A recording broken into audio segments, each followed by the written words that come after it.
Hello everyone, welcome to my channel share with Ashok. Friends, आज हम rural banking के module c में chapter number 16 का पार्ट 2 करेंगे। तो ये चैप्टर है फ्रेंड्स आपका rural housing and education loans के बारे में। और पिछले लेक्चर में हमने प्रधानमंत्री आवास योजना ग्रामीण पढ़ लिया था। अब कुछ ऐसे भी लोग होते हैं जिनको ग्रामीण योजना का लाभ नहीं मिल पाता है, तो उनके लिए फर्दर जो है लोन स्कीमें अवेलेबल हैं। तो उसी में है ये scheme for interest subsidy to those not covered under Pradhanmantri Awas Yojana ग्रामीण। फिर अफोर्डेबल हाउसिंग क्या होती है इसके बारे में जानेंगे। इंफ्रास्ट्रक्चर और अफोर्डेबल हाउसिंग के लिए फाइनेंस कैसे आरबीआई अवेलेबल करवाता है वो जानेंगे।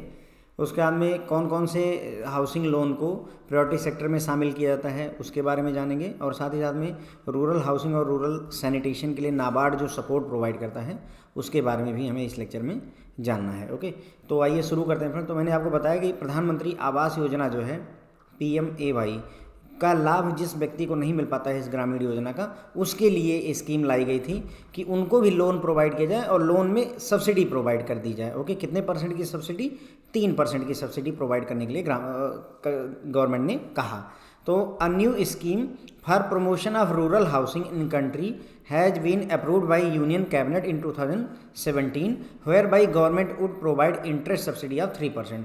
तो यूनियन कैबिनेट ने जो है मतलब हमारे देश की सरकार ने 2017 में रूरल हाउसिंग को प्रमोट करने के लिए एक स्कीम लॉन्च की, जिसमें उन्होंने कहा कि हम 3% का सब्सिडी प्रोवाइड करेंगे अगर कोई लोन लेता है तो। ठीक है, it will enable people in rural area to construct new houses or make addition to their existing pucca houses in order to improve the dwelling unit. ठीक है, तो इससे क्या होगा कि जो ग्रामीण एरिया के लोग हैं वो नया घर बनवा पाएंगे, या जो बना हुआ उनका पक्का घर पहले से है उसमें कुछ और कमरे वगैरह जोड़ पाएंगे, न्यू रूम्स ऐड कर पाएंगे। ओके, ताकि जो इनकी घर है उसको इम्प्रूव किया जा सके। The scheme is being implemented by NHB। तो इस स्कीम को कौन इम्प्लीमेंट कर रहा है? नेशनल हाउसिंग बैंक द्वारा इम्प्लीमेंट किया जा रहा है। और इस स्कीम में कितने रुपए तक के लोन पर जो है सब्सिडी मिलेगी 3% की? तो अप टू 2 लाख रुपीज़ तक के लोन पर सब्सिडी मिलेगी। Under the scheme beneficiary will be provided interest subsidy for loan availed up to 2 lakh. तो अगर 2 लाख रुपीज़ तक का लोन लिया जाता है तो 3% की सब्सिडी यहाँ पर प्रोवाइड की जा रही है। Government will provide interest subsidy of 3% to NHB। अब जो सब्सिडी आती है वो कस्टमर को सीधे नहीं मिलती है, गवर्नमेंट प्रोवाइड करता है नेशनल हाउसिंग बैंक को 3% की सब्सिडी। फिर फर्दर जो है ये 3% की सब्सिडी पास कर देता है नेशनल हाउसिंग बैंक। किसको प्रोवाइड करेगा?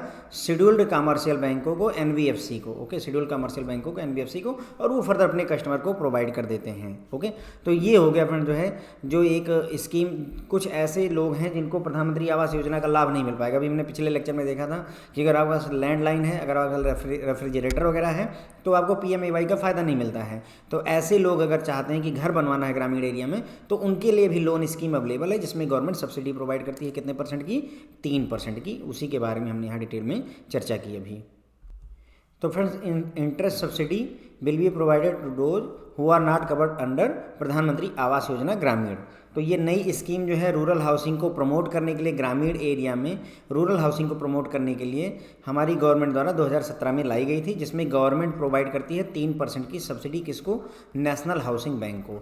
और NHB ही वो यूनिट है जो कि इसको मतलब वो संस्था है जो कि इस स्कीम को इम्प्लीमेंट कर रही है। इससे फ़ायदा क्या होगा कि जो ग्रामीण एरिया के लोग हैं वो अपना घर बनवा पाएंगे, नया घर बनवा पाएंगे, या जो पहले से पक्का घर बनाया हुआ है उसमें कुछ और कमरे वगैरह ऐड कर पाएंगे, जिससे उनको जो घर है वो और अच्छा हो जाए। ठीक है, ये स्कीम जो है इम्प्लीमेंट की जा रही है किसके द्वारा? नेशनल हाउसिंग बैंक NHB के द्वारा इस स्कीम को इम्प्लीमेंट किया जा रहा है। ठीक है, उसके बाद इसमें कितने रुपए तक के लोन पर सब्सिडी है? तो अगर 2 लाख रुपए तक का लोन कोई कस्टमर लेता है तो उसको जो है 3% की सब्सिडी मिलती है। 3% की जो 3% की जो सब्सिडी होती है वो गवर्नमेंट प्रोवाइड करती है नेशनल हाउसिंग बैंक को, और फर्दर नेशनल हाउसिंग बैंक जो है इसको प्रोवाइड करते हैं किसको? शेड्यूल्ड कमर्शियल बैंक को, शेड्यूल्ड कमर्शियल बैंक को और NBFC को प्रोवाइड कर देते हैं। आगे बढ़ेंगे फ्रेंड्स और पढ़ेंगे और समझेंगे कि अफोर्डेबल हाउसिंग क्या होती है।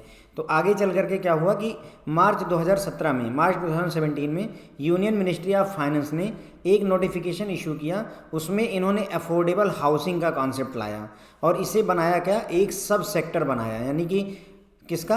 सोशल एंड कमर्शियल इंफ्रास्ट्रक्चर के कई सारे सेक्टर थे, उनमें से एक सेक्टर बनाया गया अफोर्डेबल हाउसिंग को। अब सवाल ये है कि अफोर्डेबल हाउसिंग क्या होती है, हमें पता होना चाहिए कि व्हाट इज अफोर्डेबल हाउसिंग। तो एज पर नोटिफिकेशन के हिसाब से affordable housing is defined as a housing project that uses at least 50% of FSI floor space index for dwelling units with a carpet area of not more than 60 square metre. Okay, तो दो बातें कही इन्होंने। एक तो कि जो carpet area है जितने में घर बना हुआ है वो 60 स्क्वायर मीटर से ज़्यादा नहीं होना चाहिए। ओके, कारपेट एरिया का मतलब होता है जहाँ पर आप जो है कारपेट बिछा सकें, जो रेड कारपेट मतलब दरी वगैरह बिछा सकें। तो ज़्यादातर आप कमरों में और यही ऐसी जगहों पर ही कारपेट बिछाते हैं, घर के बाहर कोई कारपेट नहीं बिछाता, ये मान कर चलते हैं। ओके, तो कारपेट एरिया ज़्यादा से ज़्यादा 60 स्क्वायर मीटर का अगर हो, और साथ ही साथ में जो घर है उसमें फ्लोर स्पेस इंडेक्स जो है एटलीस्ट 50% यूज हुआ हो। कितना परसेंट? 50%। अब आपके दिमाग में सवाल आएगा कि सर फ्लोर स्पेस इंडेक्स क्या होता है, तो मैं बताता हूँ आपको। फ्लोर स्पेस इंडेक्स होता है, it is the ratio of building floor built up area to the plot area. मान लीजिए आपने 1000 स्क्वायर फीट का मकान लिया हुआ है, 1000 स्क्वायर फीट की ज़मीन ले रखी है, मान लीजिए लैंड है, 20 स्क्वायर फीट फ्रंट पे है और 50 स्क्वायर फीट जो है इसकी गहराई है मान लेते हैं, ठीक है। तो ये 1000 स्क्वायर फीट का एरिया हुआ। अब आपने जब इस घर को बनवाया तो मान लीजिए आपने इसमें 400 स्क्वायर फीट बनवाया, बाकी सारा का सारा खुला छोड़ रखा है, मैदान अपना बालकनी और गार्डन वगैरह बना दिया। तो अगर आपने 400 स्क्वायर फीट ही बनाया तो 1000 स्क्वायर फीट का कारपेट एरिया, उसमें 400 स्क्वायर फीट अगर आपने बनाया तो इस हिसाब से आपने क्या किया, 40% यूटिलाइजेशन किया है रिसोर्सेज का, 40%। तो कम से कम 50% प्लॉट, जो प्लॉट का एरिया है उसका यूटिलाइजेशन अगर हो तो उसे अफोर्डेबल हाउसिंग में रखा जाएगा। मेरी बात आप समझ गए, यानी कि इसमें कम से कम 500 स्क्वायर फीट बनाया जाना चाहिए। अच्छा, मान लीजिए घर मल्टी स्टोरी बिल्डिंग है तो भी कोई दिक्कत नहीं। मान लीजिए फर्स्ट ग्राउंड फ्लोर पे आपने 400 स्क्वायर मीटर यूज़ किया है, ऊपर वाले में मान लीजिए 200 स्क्वायर मीटर यूज़ किया, टोटल मिला करके 600 स्क्वायर मीटर हो गया, दैट विल वर्क, ठीक है। तो तब ठीक है, ओके, या स्क्वायर फीट कह लीजिए, ठीक है। तो ये हो गया फ्रेंड जो है। तो अफोर्डेबल हाउस की डेफिनेशन में वो आता है जिसका कारपेट एरिया 60 स्क्वायर मीटर से ज़्यादा ना हो। साथ ही साथ में जो FSI है, फ्लोर स्पेस इंडेक्सिंग है, वो एटलीस्ट 50% यूज हुई होनी चाहिए। फ्लोर स्पेस इंडेक्सिंग क्या होती है, तो मैंने आपको बताया कि टोटल कितना बिल्टअप एरिया है डिवाइडेड बाय टोटल कितना प्लॉट एरिया है, उसी को FSI कहते हैं। इसका मतलब ये हुआ, it would this means a dwelling unit not more than 60 square metre, है ना। अभी मैंने बताया आपको कि 60 स्क्वायर मीटर से ज़्यादा का कारपेट एरिया नहीं होना चाहिए। तो ऐसी ड्वेलिंग यूनिट यानी एक ऐसा घर जिसका जो एरिया है वो 60 स्क्वायर मीटर से ज़्यादा ना हो। और 60 स्क्वायर मीटर को अगर हम स्क्वायर फीट में कन्वर्ट करेंगे फ्रेंड तो 645 स्क्वायर फीट आता है। ओके, ध्यान रखेंगे, से 60 स्क्वायर मीटर कहा जाए या 645 645 स्क्वायर फीट कहा जाए, बात एक ही होती है, ठीक है। तो 645 स्क्वायर फीट एरिया का अगर जो है मकान आप बनवाते हैं, ध्यान देंगे 645 स्क्वायर फीट का अगर आप मकान बनवाते हैं तो वो अफोर्डेबल हाउस की डेफिनेशन में आएगा। क्लियर हो गई मेरी बात? ओके, तो कारपेट एरिया कितना होना चाहिए? 645 स्क्वायर फीट का। RBI ने ये भी बताया कि जो अफोर्डेबल हाउसिंग की डेफिनेशन है वो मतलब रिव्यू होती रहेगी पीरियडिकली, उसे बार बार बदला जा सकता है कंसिडरिंग द इन्फ्लेशन फैक्टर, यानी कि महंगाई को ध्यान में रखते हुए। अभी हम जो है अफोर्डेबल हाउसिंग में आपको 60 स्क्वायर मीटर कह रहे हैं, हो सकता है आगे चल करके 100 स्क्वायर मीटर तक हम आपको अलाउ कर दें, लेकिन अभी के लिए क्राइटेरिया यही है, तो RBI ने ऐसा बोला हुआ है, ठीक है। तो ये बात हो गई फ्रेंड जो है अफोर्डेबल हाउसिंग की। तो हमने देखा फ्रेंड्स कि जो है मार्च 2017 में यूनियन मिनिस्ट्री ऑफ फाइनेंस की तरफ से अफोर्डेबल हाउसिंग को एक सब सेक्टर के तौर पर शामिल किया गया सोशल एंड कमर्शियल इंफ्रास्ट्रक्चर की कैटेगरी में, ठीक है। सोशल और कमर्शियल इंफ्रास्ट्रक्चर की कैटेगरी में अफोर्डेबल हाउसिंग को एक सब सेक्टर के तौर पर ऐड किया गया मार्च 2017 में। किसके द्वारा? मिनिस्ट्री ऑफ फाइनेंस के द्वारा। सवाल ये हुआ कि अफोर्डेबल हाउस किसे कहेंगे, तो अफोर्डेबल हाउस की पहली ज़रूरत ये होती कि कारपेट एरिया 60 स्क्वायर मीटर या 645 स्क्वायर फीट से ज़्यादा ना हो। ठीक है। 60 स्क्वायर मीटर या 645 स्क्वायर फीट से ज़्यादा का कारपेट एरिया नहीं होना चाहिए, तो उसे हम अफोर्डेबल हाउसिंग बोलेंगे। साथ ही साथ में जो फ्लोर स्पेस इंडेक्स है FSI है, उसका कम से कम 50% यूटिलाइज किया गया हो, ये भी कहा जाता है। फ्लोर स्पेस इंडेक्सिंग क्या होती है? टोटल घर आपका जितना एरिया का है उसमें से कम 50% आपने जरूर बनवा रखा हो, that is your floor space index. ठीक है, floor space index total built up area कितना है डिवाइडेड बाई प्लॉट एरिया को ही हम फ्लोर स्पेस इंडेक्स बोलते हैं। सिंपल लैंग्वेज में मैंने आपको बताया कि अगर आपने 1000 स्क्वायर फीट का मकान खरीदा हुआ है तो उसमें ज़मीन खरीदी हुई 1000 स्क्वायर फीट की, तो उसमें कम से कम 500 स्क्वायर फीट आप उसको बनवाइए, बाकी का खुला छोड़ दीजिए, कोई दिक्कत नहीं है। तो उसे बोलेंगे कि हाँ हमने FSI का एटलीस्ट 50% यूज किया हुआ है। दूसरे शब्दों में इन्होंने कहा कि कोई भी घर ड्वेलिंग यूनिट जो 60 स्क्वायर मीटर से या 645 स्क्वायर फीट से कारपेट एरिया में ज़्यादा ना हो, उसे अब ऑफिशियली अफोर्डेबल हाउस कहा जाएगा। ठीक है, फिर RBI ने ये भी कहा कि जो अफोर्डेबल हाउसिंग की डेफिनेशन है इसको पीरियडिकली देखा जाएगा, रिव्यू किया जाएगा, कंसिडरिंग द इन्फ्लेशन फैक्टर, महंगाई के फैक्टर को कंसिडर करते हुए चला जाएगा। ओके, उसके बाद बात करते हैं financing of infrastructure and affordable housing. अब देखिए, देश में जो बैंक हैं उनको जो है लोन बांटना रहता है, बैंकों को लोन बांटना है। मान लेते हैं कि अफोर्डेबल हाउसिंग के लिए 2000 करोड़ रुपए के लिए चाहिए। अब ये 2000 करोड़ रुपए कहाँ से आएंगे? तो भाई बैंक खुद अरेंज कर सकता है या bank reserve bank of India से मांग सकता है कि आप हमें प्रोवाइड कीजिए। ठीक है, अब ग्रामीण एरिया का विकास होना है तो RBI प्रोवाइड करेगा, बैंक बोलेगा हम अपना पैसा नहीं खर्चा करेंगे, सरकार को इम्प्लीमेंट करवाना, let's this work will be done by government. तो RBI क्या करेगा?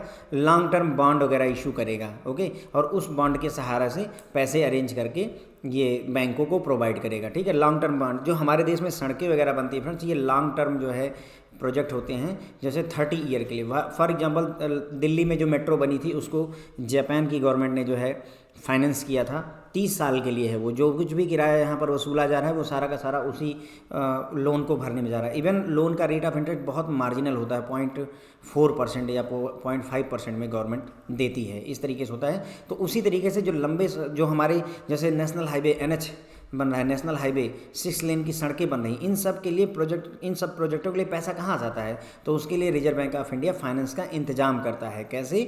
लॉन्ग टर्म बॉन्ड वगैरह इशू करके। तो ये उसी के बारे में है, financing of infrastructure and affordable housing. Okay, तो affordable housing is another segment of the economy which requires long term funding and is of critical importance. ठीक है, तो अफोर्डेबल हाउसिंग जो है हमारे इकोनॉमी का एक सेक्टर है जिसमें लॉन्ग टर्म फंडिंग की रिक्वायरमेंट है। क्यों? क्योंकि जो है घर बनेगा तो उसका जो लोन होगा वो 20 साल, 25 साल, 30 साल चलता है फ्रेंड्स। ओके, 20 ईयर 30 ईयर में ही कोई व्यक्ति लौटाता है, कोई 2 साल में हाउसिंग लोन के पैसे नहीं लौटाता है। इसलिए यहाँ लॉन्ग टर्म फंडिंग की जरूरत है, ऐसा पैसा जो कई वर्षों के लिए आप दूसरे को दे सकें।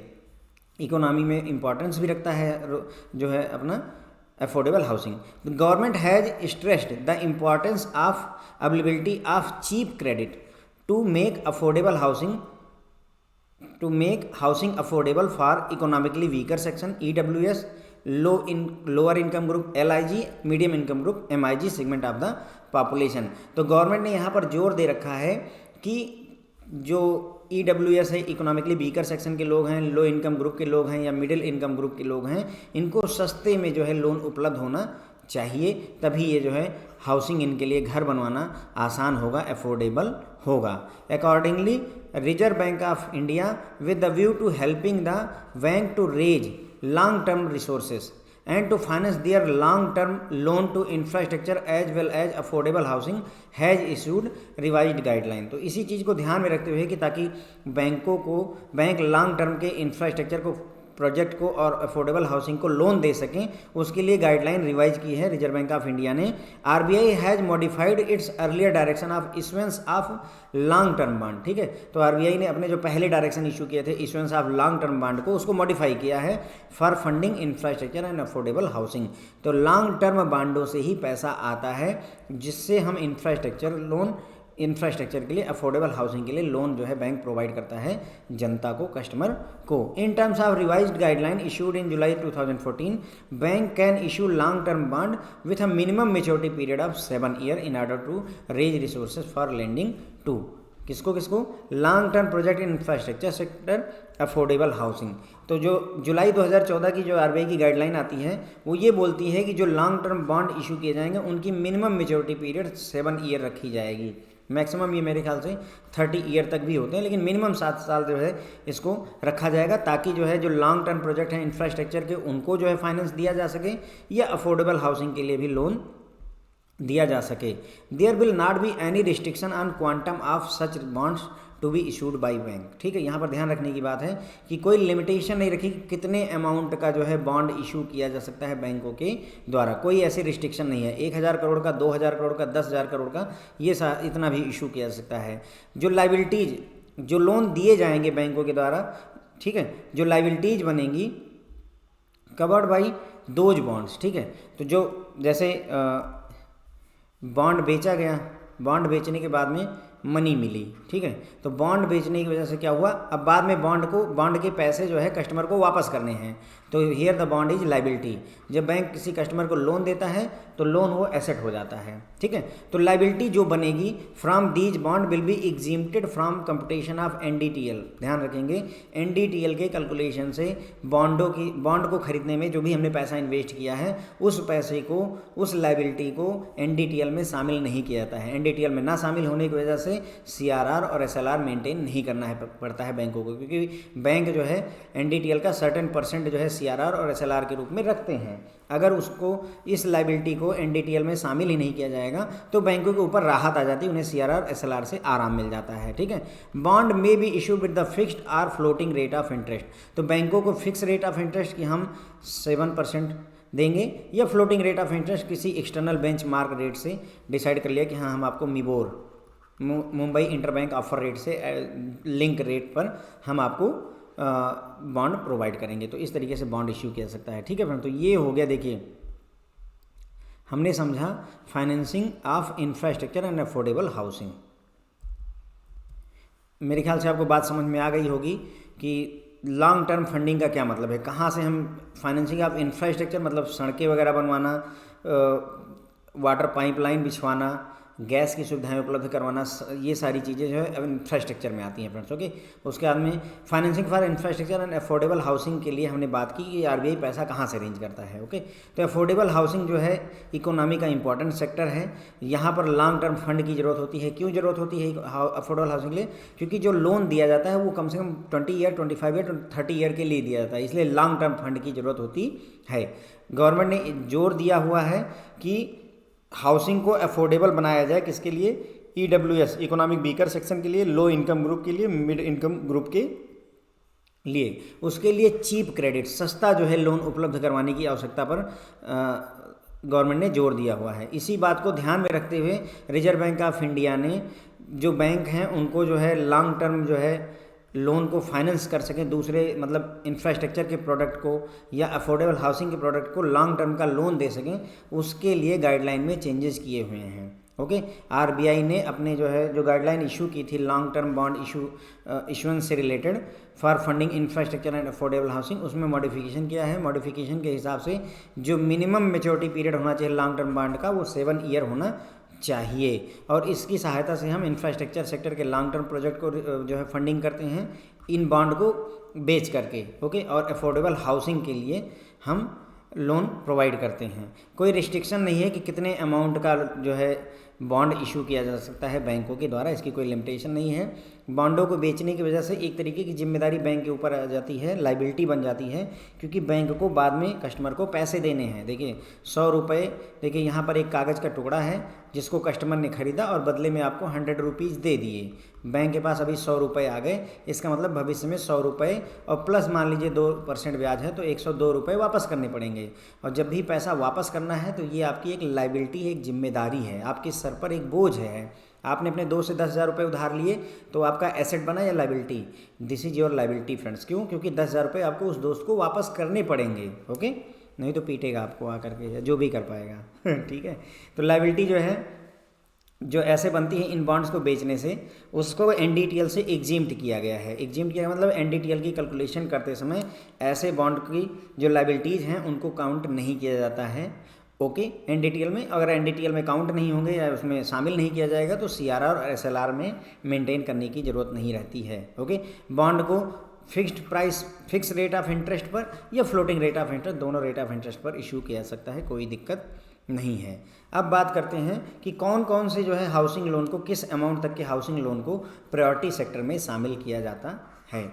मॉड्यूल सी थोड़ा सा इंटरेस्टिंग है, मॉड्यूल सी थोड़ा सा इंटरेस्टिंग है और मॉड्यूल की अपेक्षा। उसके पीछे कारण ये है कि इसमें प्रायोरिटी सेक्टर है और प्रायोरिटी सेक्टर हमने बहुत अच्छे से पहले से ही कहीं ना कहीं पढ़ा हुआ है, तो इसलिए ओवरऑल ये पूरा मॉड्यूल सी ही इंटरेस्टिंग बन जाता है फ्रेंड्स। ओके, तो classification of housing loan by bank as priority sector, तो किन किन लोन को हम प्रायोरिटी सेक्टर में लेते हैं, तो देखिए यहाँ पर इसको देख लीजिए। अगर मेट्रोपॉलिटन सेंटर है तो 35 लाख रुपए तक का लोन प्रायोरिटी सेक्टर का पार्ट होगा, लेकिन जो घर की ओवरऑल कीमत होनी चाहिए वो 45 लाख रुपीज़ होनी चाहिए। मेट्रोपॉलिटन एरिया नहीं है तो अदर एरिया में 25 लाख रुपए तक का लोन प्रायोरिटी सेक्टर का लोन कहलाएगा, लेकिन जो है हाउस का घर का जो दाम होना चाहिए मैक्सिमम वो 30 लाख रुपए होना चाहिए, ये गाइडलाइन है। मेट्रोपॉलिटन सेंटर उन्हें कहते हैं जहाँ की आबादी, जहाँ की पॉपुलेशन 10 लाख या उससे अधिक है। ओके, तो बस इतनी सी बात यहाँ लिखी हुई है। Loan to the individual up to 35 lakh in metropolitan centre with population of 10 lakh and above को मेट्रोपॉलिटन सेंटर कहते हैं। तो 35 लाख रुपए तक का लोन इंडिविजुअल को दिया जाए या 25 लाख रुपए का लोन किसी दूसरे सेंटरों पर दिया जाए घर खरीदने के लिए, बनवाने के लिए, घर बनवाने के लिए पर फैमिली के हिसाब से, और जबकि ओवरऑल कास्ट जो है उस घर की ड्वेलिंग यूनिट की मेट्रोपॉलिटन सेंटर पर 45 लाख और अदर सेंटर पर 30 लाख से ज़्यादा नहीं होनी चाहिए, तो उसे हम प्रायोरिटी सेक्टर का पार्ट मानते हैं। मैंने ये बात आपको एक समरी में बता दी तो चीज़ें थोड़ा सा आसान हो गई। यानी कि मेट्रोपॉलिटन सेंटर में 35 लाख रुपए तक के लोन को हम प्रायोरिटी सेक्टर का मानते हैं, लेकिन हाउस जो घर की कीमत है वो 45 लाख से ज़्यादा की नहीं होनी चाहिए। 50 लाख रुपए का घर ले लेंगे तो ये प्रायोरिटी सेक्टर का पार्ट नहीं बनेगा। उसी तरीके से अदर प्लेसेस में बात करें तो 25 लाख रुपए का लोन प्रायोरिटी सेक्टर का पार्ट होता है, लेकिन जो घर की टोटल कीमत होनी चाहिए वो 30 लाख रुपए मैक्स टू मैक्स होनी चाहिए। लोन अप टू 10 लाख अगर जो है घर खरीदने के लिए था, ये तो घर बनवाने है ना और ख़रीदने के लिए था, ये घर बनवाने और ख़रीदने के लिए था। अगर आपका घर बना बनाया है उसमें रिपेयर करवाना चाहते हैं तो उस केस में 10 लाख रुपए तक का लोन मेट्रोपॉलिटन सेंटर में और 6 लाख रुपए तक का 6 लाख रुपये तक का लोन अदर सेंटर पे आपका प्रायोरिटी सेक्टर का पार्ट माना जाता है। समझ गए मेरी बात? तो अगर नया घर खरीदना है तो कितने लाख तक का लोन था? 35 लाख रुपीज़ तक का लोन जो है प्रायोरिटी सेक्टर का पार्ट होगा मेट्रोपॉलिटन में, बशर्ते कि 45 लाख रुपीज़ से ज़्यादा की कीमत का आपका घर नहीं होना चाहिए। उसी तरीके से 25 लाख रुपीज़ तक का जो लोन है वो आपका प्रायोरिटी सेक्टर का पार्ट होगा, लेकिन घर की कीमत 30 लाख से ज़्यादा नहीं होनी चाहिए। ये अदर सेंटर की बात हो रही है, ये मेट्रोपॉलिटन सेंटर की बात हो रही है, ठीक है। अब अगर मान लीजिए नया घर ना खरीदना हो, आपको रिपेयर करवाना है तो अप टू 10 लाख रुपीज़ का जो लोन है रिपेयर मेंटेनेंस के लिए वो आपका प्रायोरिटी सेक्टर पार्ट होगा और अदर सेंटर पर 6 लाख रुपीज़ का होगा। मेट्रोपॉलिटन सेंटर उन्हें कहते हैं जहाँ की आबादी 10 लाख प्लस या 10 लाख या 10 लाख से ज़्यादा लोग जहाँ रहते हैं उसे मेट्रोपॉलिटन सेंटर माना जाएगा। ओके, तो ये बात मैंने आपको 35, 45, 25 और 30, ठीक है, ध्यान रखेंगे। हो गई हमारी ये बात प्रायोरिटी सेक्टर के बारे में। उसके बाद में अगर बैंक लोन देता है किसी गवर्नमेंट एजेंसी को for construction of dwelling unit और for slum clearance and rehabilitation of slum dweller subject to dwelling unit with carpet area not more than 60 square metre, तो इसको भी प्रायोरिटी सेक्टर का part माना जाएगा। समझिए, बैंक ने किसी गवर्नमेंट एजेंसी को लोन दिया है ऐसे घर को बनवाने के लिए जिसका कारपेट एरिया 60 स्क्वायर मीटर से अधिक नहीं है, तो लोन का अमाउंट मुद्दा नहीं है यहाँ पर, उस लोन को हम प्रायोरिटी सेक्टर का पार्ट मानेंगे। प्रायोरिटी सेक्टर का ये जो लोन हमने दिया गवर्नमेंट एजेंसी को किस पर्पज़ से दिया है? ड्वेलिंग यूनिट यानी कि घर बनवाने के लिए दिया है, या जो मलिन बस्तियाँ हैं, गंदी बस्तियां हैं उनको क्लियर करवाने के लिए, उनको जो है पुनर्वास करवाने के लिए, स्लम ड्वेलर्स को नई जगहों पर बसाने के लिए अगर हम जो है घर बनवाती है गवर्नमेंट एजेंसी तो उसके लिए बैंक के द्वारा दिया गया लोन, अगर कारपेट एरिया जो है 60 स्क्वायर मीटर से अधिक नहीं है तो उसे हम प्रायोरिटी सेक्टर का पार्ट मानेंगे। ओके, उसके बाद में bank loan for affordable housing project using at least 50% of FAR FSI for dwelling unit with carpet area not more than 60 square metre, तो इसके ये भी जो है आपका किसका पार्ट होगा? प्रायोरिटी सेक्टर का पार्ट होगा। देखिए यहाँ पर क्या था, यहाँ पर बात हुई थी कि बैंक ने लोन दिया है किसी गवर्नमेंट एजेंसी को ताकि वो जो है घर बनवा करके गरीबों को दे सके। यहाँ पर बात हो रही बैंक लोन दे रहा है अफोर्डेबल हाउसिंग प्रोजेक्ट के लिए। अफोर्डेबल हाउसिंग क्या होती है हमने पहले ही देख लिया था, ऐसा घर जिसका कारपेट एरिया 60 स्क्वायर मीटर से अधिक ना हो। उसके बाद में वहाँ पर FSI फ्लोर स्पेस इंडेक्स का मिनिमम 50% यूज किया जाए। FSI होता है फ्लोर स्पेस इंडेक्स, FAR होता है फ्लोर एरिया रेशियो।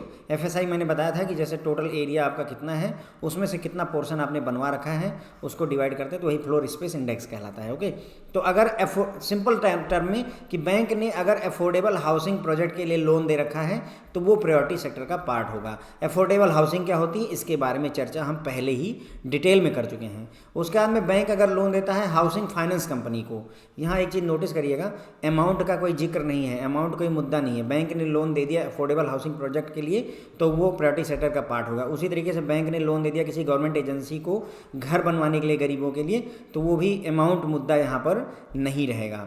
लेकिन अगर बैंक लोन देता है हाउसिंग फाइनेंस कंपनी को, HFC हाउसिंग फाइनेंस कंपनी को, जिसे approved by NHB for their refinance, ठीक है, जिसे नेशनल हाउसिंग बैंक ने अप्रूव किया हुआ हो फॉर ऑन लेंडिंग, तो 20 लाख रुपए तक का जो लोन होता है for purchase construction reconstruction of individual dwelling unit और स्लम क्लियरेंस और and rehabilitation of slum dwellers. ठीक है, तो अगर मान लीजिए बैंक ने लोन दे रखा है हाउसिंग फाइनेंस कंपनी को तो 20 लाख रुपए तक का लोन यदि किसी बारोवर को दिया जाएगा घर खरीदने के लिए, बनवाने के लिए, रिकंस्ट्रक्ट दोबारा बनवाने के लिए, या फिर जो है स्लम क्लियरेंस के लिए, मलिन बस्तियों को ख़त्म करने के लिए, उनको दोबारा पुनर्वासित करने के लिए स्लम ड्वेलर्स को, तो 20 लाख रुपए तक का लोन आपका प्रायोरिटी सेक्टर का पार्ट होगा। ओके, तो ये हो गई कुल मिलाकर के 5 कैटेगरी जो कि आपका प्रायोरिटी सेक्टर का पार्ट होती हैं। ठीक है, तो एक बार देखते हैं, इसको ओवरव्यू लेते हैं। देखिए, सबसे पहले ये बताया मैंने आपको प्रायोरिटी सेक्टर में कौन कौन से हाउसिंग लोन को हम प्रायोरिटी सेक्टर का पार्ट मानेंगे।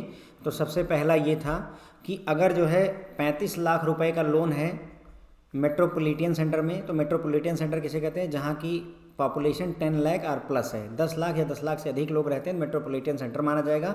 वहाँ पर 35 लाख रुपीज़ तक का लोन प्रायोरिटी सेक्टर का पार्ट माना जाता है, बशर्ते कि जो घर की कीमत होनी चाहिए वो 45 लाख से ज़्यादा नहीं होनी चाहिए। इसी तरीके से अगर मेट्रोपॉलिटन सेंटर नहीं है, उसके अलावा कोई जगह है, तो 25 लाख रुपीज़ तक का, 25 लाख रुपये तक का लोन प्रायोरिटी सेक्टर का पार्ट माना जाएगा।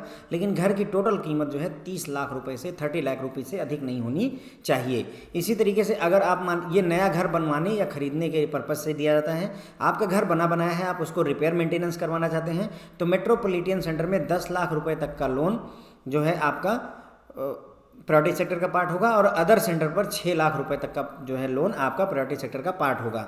लेकिन जो ये घर की प्राइस की कंडीशन है ये अभी भी लागू रहती है, अपना ध्यान देंगे।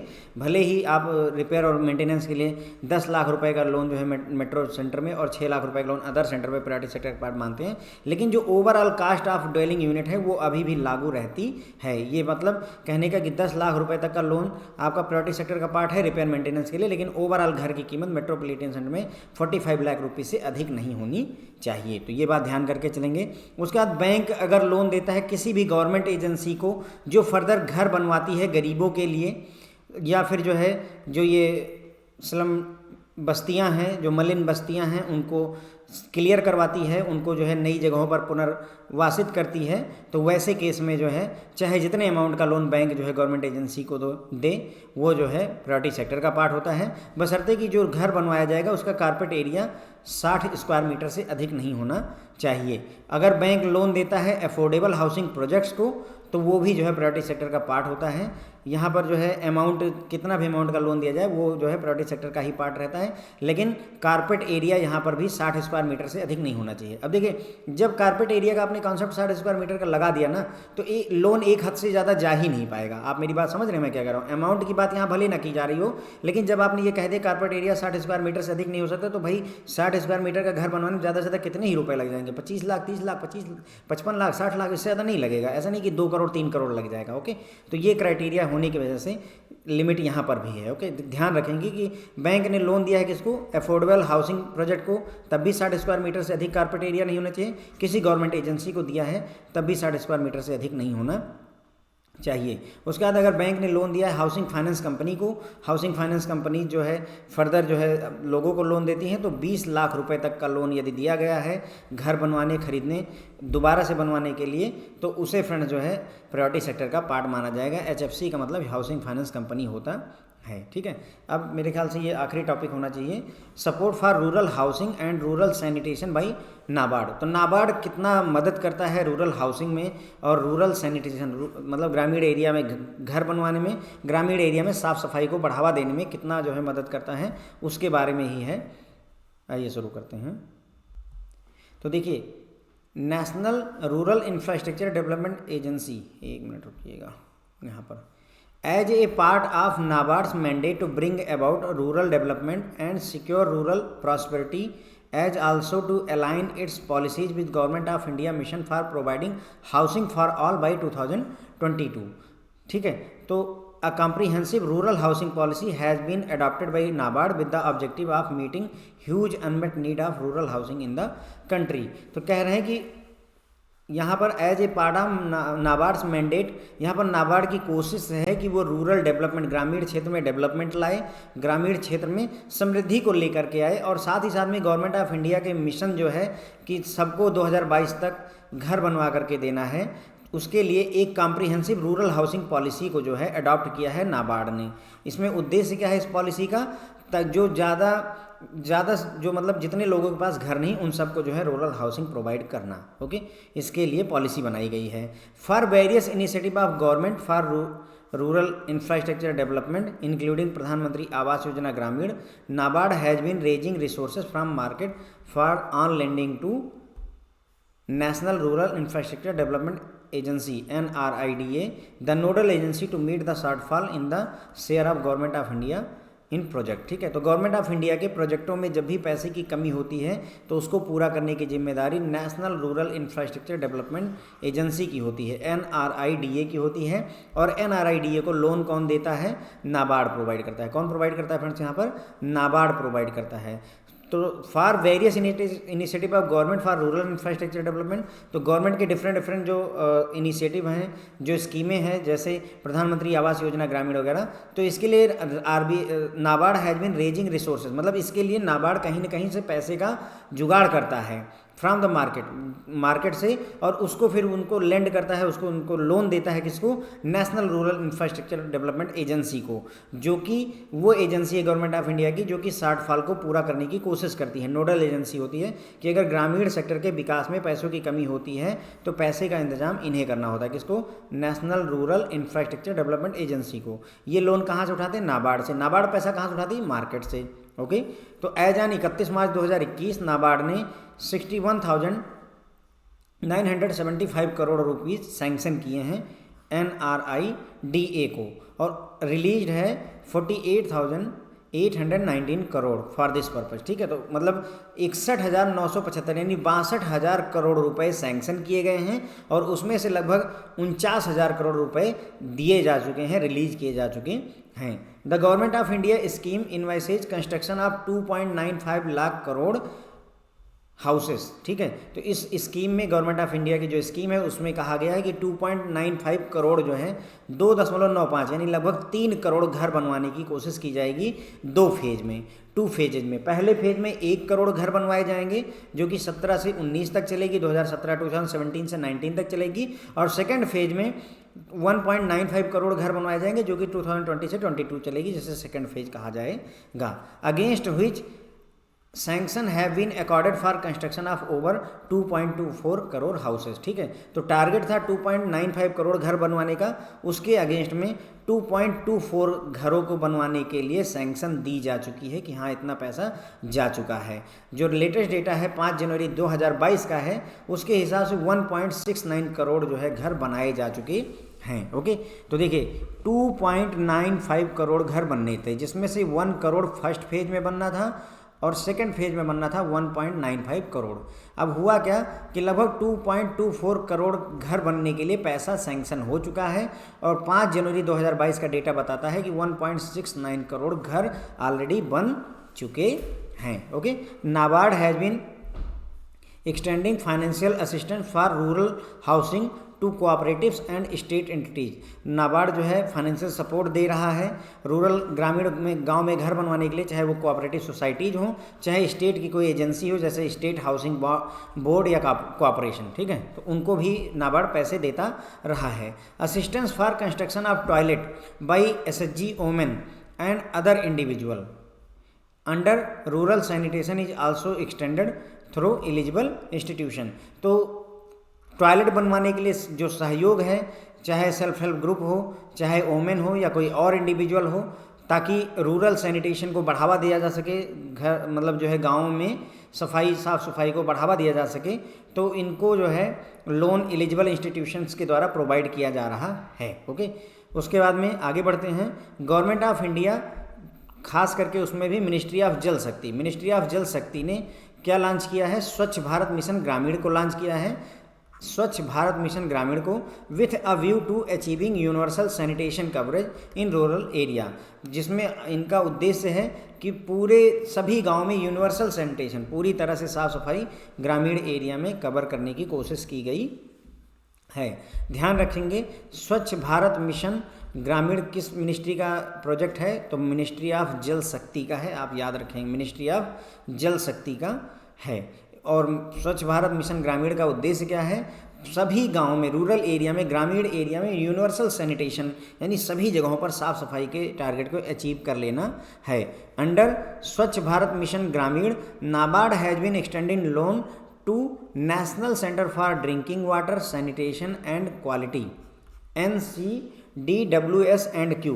ये पूरा इतना बड़ा नाम है फ्रेंड्स, यहाँ से लेकर के यहाँ तक, national centre for drinking water sanitation and quality, national centre for drinking water, ठीक है, सैनिटेशन एंड क्वालिटी। तो NABARD has been extending loan to, तो नाबार्ड इनको लोन देता है towards part funding of central share towards construction of 3 crore household toilets, ठीक है। तो स्वच्छ भारत मिशन ग्रामीण के तहत नाबार्ड ने लोन दिया है किसको? NCDWS&Q को, ठीक है, इनको लोन दिया।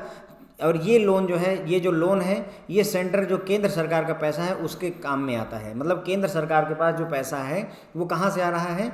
नाबार्ड से। पहले नाबार्ड ने लोन दिया किसको? National centre for drinking water sanitation and quality, इनको लोन दिया। और इस लोन को ये स्टेट जो है, आप जान लीजिए कि सेंट्रल गवर्नमेंट का जो पैसा है वो यही वाला पैसा है, स्टेट गवर्नमेंट के फंडिंग पार्ट को ये पूरा करता है। और इसका टारगेट है 3 करोड़ हाउस होल्ड टॉयलेट बनाने, 3 करोड़ जो है टॉयलेट बनवाने के लिए पैसा नाबार्ड ने दिया हुआ है। Loan assistant to national centre for drinking water sanitation and quality को इस प्रोग्राम के तहत 12,298 करोड़ रुपए 31 मार्च 2021 को दिया जा चुका है। 12,000 मतलब जो नाबार्ड ने लोन दिया है NCDWS&Q को, वो कितना दिया? 12,298 करोड़ का 31 मार्च 2021 को, which has facilitated construction of 3.3 crore. और इतने पैसे से 3.3 करोड़ जो है टॉयलेट बनाए जा चुके हैं घरों में। ओके, उसके बाद में appreciating the need for maintenance of these assets through credit, creating awareness on water sanitation and hygiene. ध्यान रखेंगे, वाश का फुल फॉर्म पूछा जाता है। ओके, वाश, वाटर सैनिटेशन, पानी, साफ सफाई, और हाइजीन है ना, वाश आता है। तो to sustain attitudinal change for adopting safe sanitation and hygiene practices, NABARD has conducted more than 2000 sanitation literacy programme in NABARD supported project area across the country with the help of jingles, short film and posters, ठीक है। तो मतलब ग्रामीणों में सफाई की आदत डालने के लिए एक वाश कॉन्सेप्ट लाया गया है जिसे बोलते हैं वाटर सैनिटेशन एंड हाइजीन, ठीक है। इसमें क्या है कि लोगों के अंदर में एटीट्यूड में चेंज लाना है। जैसे कोरोना आया था तो हम अपना हाथ जो है बहुत अच्छे से धुलना शुरू कर दिए थे, अभी शायद धीरे धीरे आदत फिर से ढीली पड़ रही होगी। अदरवाइज जो है हमने बहुत अच्छे से हाथ धुलना शुरू कर दिया, तो लोग 5-5, 10-10 मिनट तक हाथ धुला करते थे। जान है तो जहान है कि चक्कर में, लेकिन अब जान है तो फिर जहान तो छोड़ ही दिया है हम लोगों ने, तो आदत फिर से ख़राब हुई है थोड़ी थोड़ी। लेकिन ये नाबार्ड चाहता है कि ये आदत आपके अंदर, ये चेंजेस आपके अंदर परमानेंट हो, आपके एटीट्यूड में ही परिवर्तन आ जाए। इसी के लिए जो है वाश कॉन्सेप्ट को लेकर के आया है, जिसे वाटर सैनिटेशन एंड हाइजीन कहा गया है। इसके लिए नाबार्ड ने क्या किया हुआ है कि जो है सैनिटेशन लिटरेसी प्रोग्राम, सफाई कैसे रखी जाए इस पर जो है प्रोग्राम सेमिनार्स वगैरह करवाए हैं 2000 से ज़्यादा, ठीक है। और कहाँ करवाए हैं, जहाँ पर नाबार्ड के प्रोजेक्ट चल रहे हैं उन एरियाज में पूरे देश में। और यहाँ पर जिंगल्स मतलब गाने बनाए गए, जिंगल छोटे छोटे सॉन्ग बनाए गए हैं, छोटी छोटी फिल्में बनाई गई, पोस्टर चिपकाए गए हैं, जिससे लोगों को ये समझाया जा सके कि आपको हाइजीन अपनाना चाहिए। उसके बाद बात करते हैं besides creating awareness on need for clean water sanitation and hygiene, मतलब क्रिएट अवेयरनेस तो क्रिएट ही की गई है वास के थ्रू, यानी कि water sanitation and hygiene. Besides इसके बावजूद specially in the context of कोविड-19 pandemic the programme also created awareness on availability of credit for constructing sanitation facility among bankers and other stakeholders. तो वास के through लोगों के बीच में awareness तो फैलाई ही गई है कि आपको पानी, साफ़ सुथरा पानी, शरीर को साफ रखना, हाइजीन रखना, ये सारी चीज़ें तो क्रिएट किया ही गया। साथ ही साथ में कोविड-19 को ध्यान में रखते हुए लोगों तक ये भी मैसेज पहुंचाया गया कि जो है लोन उपलब्ध है, अगर आप जो है सैनिटेशन फैसिलिटी उपलब्ध कराना चाहते हैं, टॉयलेट वगैरह बनवाना चाहते हैं, तो उसके लिए बैंकों के पास लोन उपलब्ध है। इसकी भी डिटेल जो है नाबार्ड ने पहुंचवाई हुई है। A refinance product for to support the वास सेक्टर, तो वास सेक्टर को सपोर्ट करने के लिए एक रीफाइनेंस प्रोडक्ट भी नाबार्ड द्वारा लॉन्च किया गया है for all eligible institution on ongoing basis. सभी जो भी एलिजिबल इंस्टीट्यूशंस हैं उनके लिए वास सेक्टर में एक रीफाइनेंस प्रोडक्ट मतलब कि पहले फाइनेंस होता है, जैसे बैंक ने लोन दिया आपको तो ये फाइनेंस हो गया। अब नाबार्ड ने बैंक को लोन दिया और बैंक ने आपको लोन दिया, दिस इज रीफाइनेंस। ओके, तो पहले एक बार फाइनेंस हुआ और फिर उस फाइनेंस से फाइनेंस हुआ, बैंक के पास पैसे नाबार्ड से है, बैंक ने फाइनेंस लिया और इस फाइनेंस को आपको दिया, तो ये रीफाइनेंस हो जाता है। ओके, तो एक रीफाइनेंस प्रोडक्ट जो है वास सेक्टर के लिए नाबार्ड द्वारा लॉन्च किया जा चुका है। ओके, तो फ्रेंड्स हमने देखा कि नाबार्ड ने कैसे कैसे असिस्टेंस प्रोवाइड की है। आइए देख लेते हैं एक बार फिर से। सपोर्ट देखिए, नाबार्ड ने गांव में घर बनवाने के लिए और गांव में सफाई दोनों के लिए सपोर्ट प्रोवाइड किया हुआ है। ठीक है, तो हम पहले हाउसिंग की बात करेंगे फिर सैनिटेशन की। तो नाबार्ड ने क्या किया हुआ है, क्योंकि गवर्नमेंट ऑफ इंडिया ये चाहती थी कि 2022 तक सबके पास अपना घर हो, उसी बात को ध्यान में रखते हुए नाबार्ड ने एक रूरल हाउसिंग पॉलिसी पास की।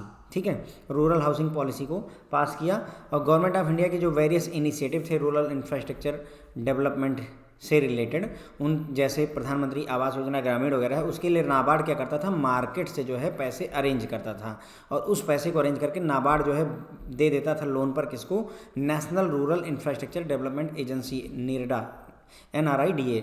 ठीक है, इसको दे देता था। NRIDA क्या करता था, गवर्नमेंट ऑफ इंडिया के पास में जो प्रोजेक्ट इंप्लीमेंट करने के लिए जो शॉर्टफॉल आता था, पैसों की कमी आती थी, उसको मीट करने के लिए ये नोडल एजेंसी, इसी का काम है पैसा अरेंज करना।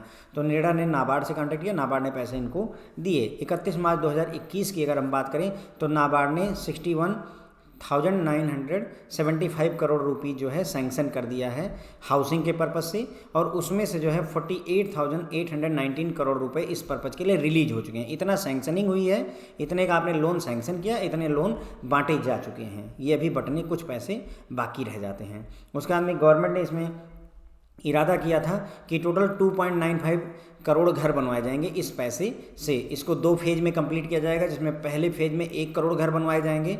2017 से 19 तक फेज 1 चला जिसमें 1 करोड़ घर बनवाने थे, और फिर 2020 से 22 तक फेज 2 चला जिसमें 1.95 करोड़ घर बनवाने थे। उसके बाद में जो 2.95 करोड़ घर बनवाने का इरादा था, उसमें से 2.24 करोड़ घर बनवाने के लिए पैसे सैंक्शन किए जा चुके हैं। और 5 जनवरी 2022 का डेटा बताता है कि 1.69 करोड़ जो है घर बनवाए जा चुके हैं, कंप्लीट हो चुके हैं, उनमें लोग रहना शुरू कर चुके हैं। उसके बाद नाबार्ड जो है फाइनेंशियल सपोर्ट देता रहा है रूरल हाउसिंग के लिए, ग्रामीण हाउसिंग के लिए, कोऑपरेटिव्स चाहे हों, चाहे स्टेट की कोई एजेंसी हो जाए, चाहे स्टेट हाउसिंग बोर्ड हो, स्टेट हाउसिंग कॉर्पोरेशन हो, उनको पैसे देता रहा है। उसके बाद में अगर टॉयलेट बनवाना है तो उसके लिए चाहे सेल्फ हेल्प ग्रुप हो, चाहे ओमेन हो या कोई अदर इंडिविजुअल है, तो उनको भी रूरल सैनिटेशन के अंतर्गत जो है लोन मिल रहा है। उसके बाद में आगे बढ़ते हैं। मिनिस्ट्री ऑफ जल शक्ति यानी जल शक्ति मंत्रालय ने स्वच्छ भारत मिशन ग्रामीण को लॉन्च किया और इनका उद्देश्य था universal sanitation coverage rural area में, ग्रामीण क्षेत्रों में यूनिवर्सली सैनिटेशन यानी कि पूरी तरह से सफाई को ले आना, साफ़ सुथरा गांव हमारा रहे, ऐसा उद्देश्य था। उसके बाद में स्वच्छ भारत मिशन ग्रामीण के तहत नाबार्ड जो है लोन देता है किसको, नाबार्ड लोन देता है NCDWS&Q, जिसका फुल फॉर्म है national centre for drinking water sanitation and quality, ठीक है, ताकि 3 करोड़ घरों में टॉयलेट बनवाया जा सके। लोन असिस्टेंस जो अभी तक NCDW national centre for drinking water sanitation and quality, इस प्रोग्राम के तहत अब तक 12,298 करोड़ रुपए 31 मार्च 2021 तक जो है दिए जा चुके हैं, जिसकी वजह से 3.3 करोड़, 3 करोड़ का टारगेट था, 3.3 करोड़ टॉयलेट बनवाए जा चुके हैं। उसके बाद में लोगों के बीच में अवेयरनेस क्रिएट करने के लिए कि साफ़ सफाई रखनी चाहिए, वाश लॉन्च किया गया, wash mission WASH, water sanitation and hygiene mission को लॉन्च किया गया, ताकि लोगों के एटीट्यूड में परिवर्तन किया जा सके कि आपको साफ़ सफाई रखनी चाहिए। और इसी को बढ़ावा देने के लिए 2000 जो है सैनिटेशन लिटरेसी प्रोग्राम करवाए गए नाबार्ड के द्वारा, ठीक है। जिंगल्स का सहारा लिया गया, 60 छोटी फिल्मों का सहारा, पोस्टर्स वगैरह का सहारा लेकर लोगों के बीच में अवेयरनेस क्रिएट की गई कि आपको वाश को फॉलो करना है, यानी कि वाटर, साफ़ सुथरा पानी, साफ़ सफाई, हाइजीन मेंटेन करना होगा। तो यहाँ पर नाबार्ड ने अवेयरनेस बनाई वाश के बारे में, और साथ ही साथ लोगों को ये भी इन्फॉर्म किया कि क्रेडिट अवेलेबल है, अगर आप सैनिटेशन फैसिलिटी के लिए कुछ बनवाना चाहते हैं, लेटरिन बाथरूम वगैरह ये सब बनवाना चाहते हैं, तो उसके लिए लोन हमारे पास उपलब्ध है, ओके। और वाश सेक्टर को बढ़ावा देने के, सपोर्ट देने के लिए एक रीफाइनेंस प्रोडक्ट लॉन्च किया गया है नाबार्ड के द्वारा, जो कि eligible financial institution, banks, NBFC वगैरह को मिल जाएगा, ताकि वो फर्दर आम जनता को लोन दे सकें, ठीक है फ्रेंड। तो ये हो गया हमारा इसका पार्ट 2। होप है आपको पसंद आया होगा। Thank you so much friends.